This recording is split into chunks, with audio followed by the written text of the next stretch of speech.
নমস্কাৰ বন্ধুসকল, মোৰ অন্য এটা ভিডিঅ'লৈ আপোনালোকক স্বাগতম জনাইছোঁ। বন্ধুসকল, আজি আমি আলোচনা কৰিম SSC GD কনষ্টেবল 2024 এণ্ড 2025ৰ ওপৰত।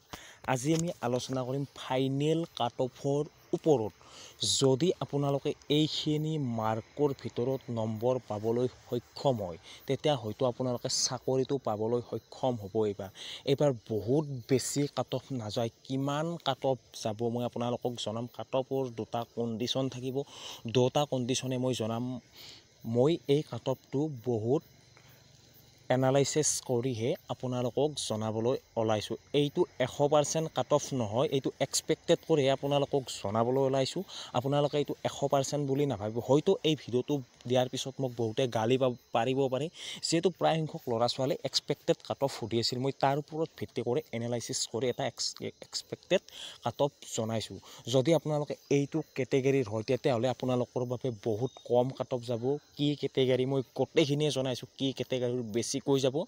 আপোনালোকে যদি মোৰ চেনেলটোত প্ৰথমবাৰ কাৰণে ভিজিট কৰিছে, তেতিয়াহ'লে মোৰ চেনেলটো ছাবস্ক্ৰাইব কৰক আৰু কাষত থকা বেল আইকনটো প্ৰেছ কৰক। প্ৰথম কণ্ডিশ্যনটো মই জনাইছোঁ আপোনালোকক, যদি আপোনালোকৰ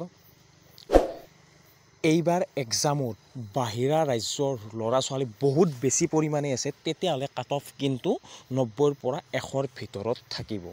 এইটো মই আপোনালোকক দ্বিতীয় নম্বৰ কণ্ডিশ্যনটো জনাইছোঁ, যিটো মই ভালকৈ এক্সপেক্টেড কৰি উলিয়াইছোঁ। সেইটো আপোনালোকক লাষ্টলৈকে জনাই আছোঁ। প্ৰথমতে মোৰ আপোনালোকক জনাবলৈ লগা কথাটো মই জনাই আছোঁ।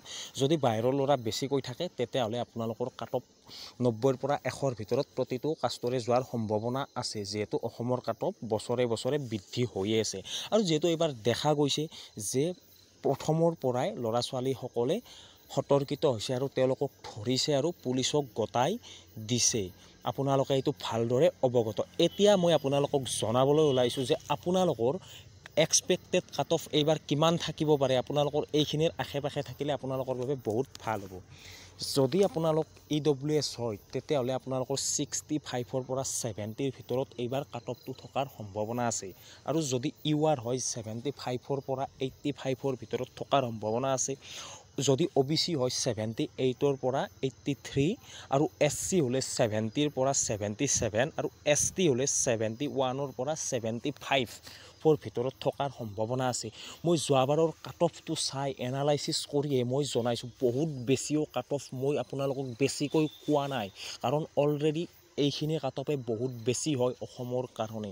আৰু যিহেতু এইখিনি কাট অফ সেনেকৈ চালেও নহ'ব, যিহেতু এটা কুৱেশ্যনত 2 মাৰ্ককৈ আছে, সেনেকৈ চাব গ'লে কাট অফটো সিমানো বেছি নহয়।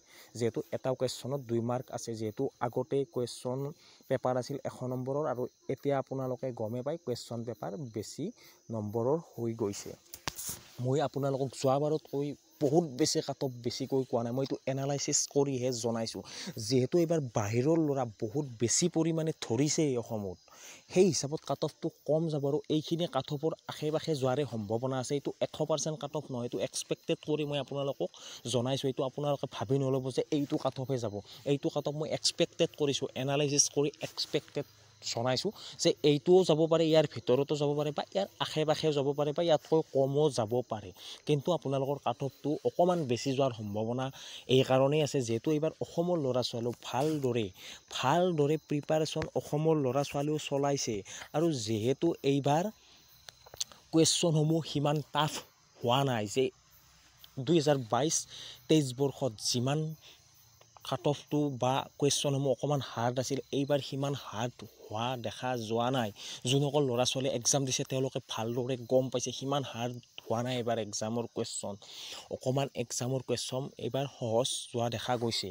আৰু যিহেতু আপোনালোকৰ প্ৰিপাৰেশ্যনো ভালদৰে চলিছে, সেই হিচাপতে আমি 5 নম্বৰ 4 নম্বৰ অকণমান বৃদ্ধি কৰিছোঁ। আৰু এইটো মই এনেকুৱা নাই যে মই মনতে আহিছে কৈ দিছোঁ, এনেকুৱা নহয়। এইটো মই এনালাইচিছ কৰিছোঁ, 3-4 দিন ভালদৰে চাইছোঁ। আগৰ কাট অফটো এইবাৰ এক্সাম দিয়া ল'ৰা ছোৱালীক বহুতকে মই ফোন যোগে সুধিছোঁ, তেওঁলোকৰ পৰা গোটেইখিনি মই কালেক্ট কৰি এইবাৰৰ কাট অফটো মই বঢ়িয়াকৈ আপোনালোকক জনাবলৈ চেষ্টা কৰিছোঁ। এইটো মই হয়তো কওঁতে 1 মিনিটো জনাই, কিন্তু ইয়াৰ পিছত এইখিনি কোৱাৰ আগত মই বহুতখিনি কথাই ৰিচাৰ্চ বা এনালাইচিছ কৰিহে আপোনালোকক এই কথাটো জনাইছোঁ। আপোনালোকে ভালদৰে প্ৰিপাৰেশ্যন কৰিছে। আৰু নৰ্মেলাইজেশ্যনৰ কথা প্ৰায়সংখ্যক ল'ৰা ছোৱালীয়ে সুধি আছিল যে নৰ্মেলাইজেশ্যন মাৰ্ক কিমান বৃদ্ধি হোৱাৰ সম্ভাৱনা থাকে।